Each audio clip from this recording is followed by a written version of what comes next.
जय जगन्नाथ। आज कईथ आचार बनैबा। कईथ आग काढ़ी बाहर कर नवा। कईथ देखिकी नवा कईथरे पोक थाए तबे ताकू भल कि चकुड़ नवा। पान मधुरी जीरा धनिया मेथी शुखला लंका ताकू भाजी गुंड कर अल्प अल्प ही मसला दरकार कईथरे बेसी मसला नहीं।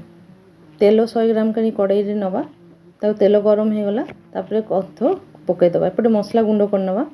तापर रसुण जे नवा रसुण बेसी लाल करवानी कंचा कंचा थी कंचा लंका रसुण कंचा लंका पर छेचिकी भी दे पारती मु गोटा दे देछि।